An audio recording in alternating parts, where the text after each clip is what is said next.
यदि देने की इच्छा हो तो दान दीजिए, यदि लेने की इच्छा हो तो संस्कार लीजिए, यदि छोड़ने की इच्छा हो तो घमंड को छोड़िए, और यदि पाने की इच्छा हो तो श्री कृष्ण का सर पर हाथ पाइए। श्री कृष्ण कहते हैं, जीवन में अगर सफलता पानी है तो केवल कर्म कीजिए, सफलता का परिणाम स्वयं आपके सामने होगा। मनुष्य का जीवन कर्म करने को हुआ है। जिस प्रकार समय गतिशील होता है, मनुष्य को भी अपने कर्म गतिशील रखने होते हैं, परंतु कर्म चुनने का निर्णय सही है या गलत, वह मनुष्य को खुद सोचना पड़ता है। मनुष्य के जीवन में आशा चाहे छोटी हो या बड़ी फर्क नहीं पड़ता, परंतु निराशा आ जाने से सब कुछ विपरीत हो जाता है। कृष्ण प्रेम दुनिया के हर एक प्रेम से पावन, पवित्र और सुंदर होता है, क्योंकि ईश्वर से किए जाने वाले प्रेम में किसी प्रकार का लोभ, मोह या इच्छा नहीं होती। जो सही मायने में ईश्वर से प्रेम करते हैं वो सिर्फ इस दुनिया के झंझट को छोड़कर मोक्ष प्राप्ति के लिए ईश्वर की आराधना करते हैं। कुछ भी लौट कर आए ना आए, परंतु किया हुआ कार्य का परिणाम अवश्य आता है। हमारा हर जगह उपस्थित होना संभव नहीं है, लेकिन हमारे द्वारा किया गया आचरण हमारी अनुपस्थिति को भी उपस्थिति में परिवर्तित कर देता है। संसार की मोह माया त्याग दो तो ईश्वर मिलेगा, ये झूठ है, लेकिन ईश्वर को पाकर संसार की मोह माया स्वयं ही छूट जाती है, ये परम सत्य है। मनुष्य की आवश्यकताएं पूरी की जा सकती है, परंतु मनुष्य की इच्छाओं का पूरा करना असंभव है। जीवन में संतोष को सर्वोपरि रखिए। गीता में ये बात कही गई है कि निराशा को त्याग दीजिए, आशा की किरण आज नहीं तो कल अवश्य चमकेगी। खूबसूरत चेहरे का क्या करना जब दिल ही मैला हो। दिल को साफ कीजिए, काया तो स्वयं ही शुद्ध हो जाएगी। श्री कृष्ण की कहानियां हम अपने बड़े बुजुर्गों से सुनते रहते हैं। अगर हम उन सुंदर बातों और विचारों को अपने जीवन में लाते हैं तो हम अपने जीवन के कष्टों को आने से पहले ही खत्म कर देते हैं। मन से अधिक तीव्र गति से इस संसार में कोई नहीं चल सकता। जिस व्यक्ति ने मन को नियंत्रित कर लिया उसने स्वयं को नियंत्रित कर लिया।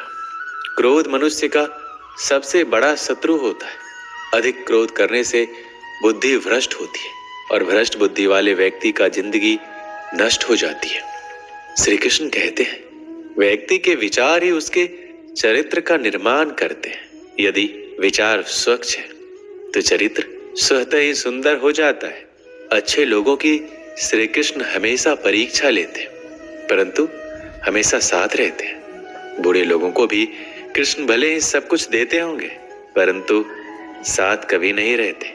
सत्य उस कड़वी औषधि की तरह होता है जो शुरुआत में तो कड़वी लगती है, लेकिन झूठ के जड़ को काट कर फेंक देती है। खुशी हमें चंद लम्हों के लिए संतुष्टि देती है, परंतु संतुष्टि हमें सदैव खुशी ही देती है।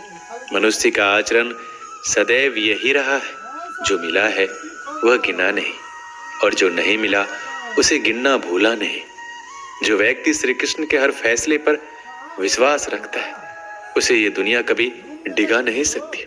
मनुष्य का धर्म है केवल धर्म करना, फल देना श्री कृष्ण के हाथों में छोड़ दो। इस शरीर का मोह मत करो, ये तो माटी है, माटी में मिल जाएगा।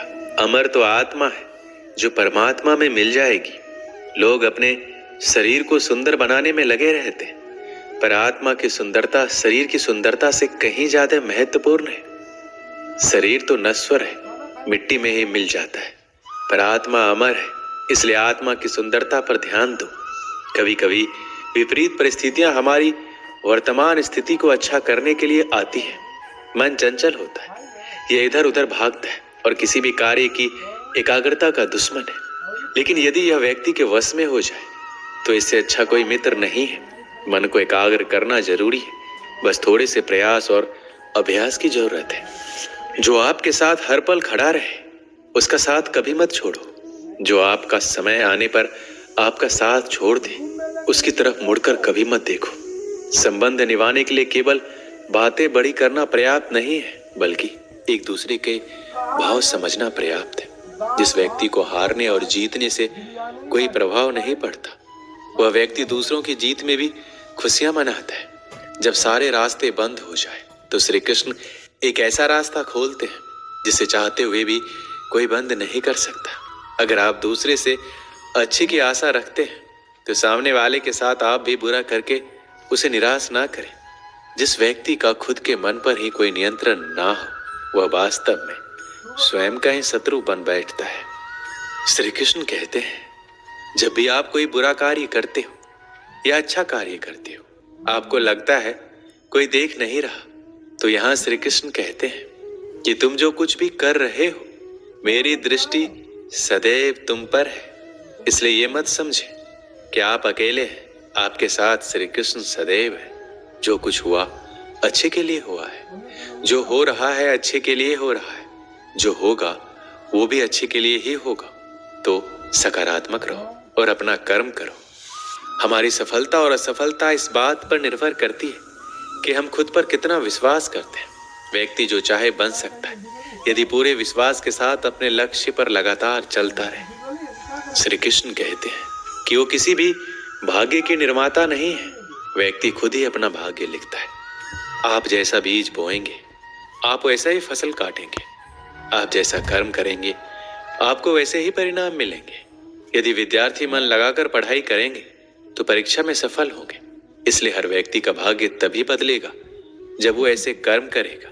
पृथ्वी, जल, अग्नि, वायु, आकाश, मन, बुद्धि और अहंकार, ये मेरी प्रकृति के 8 विभाग हैं। जो कुछ भी है वो वर्तमान में है, जो बीत गया है वो नहीं आएगा।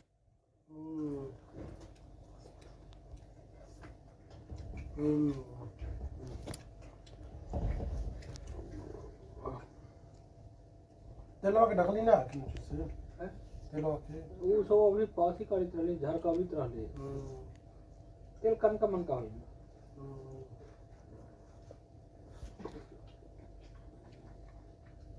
और सब और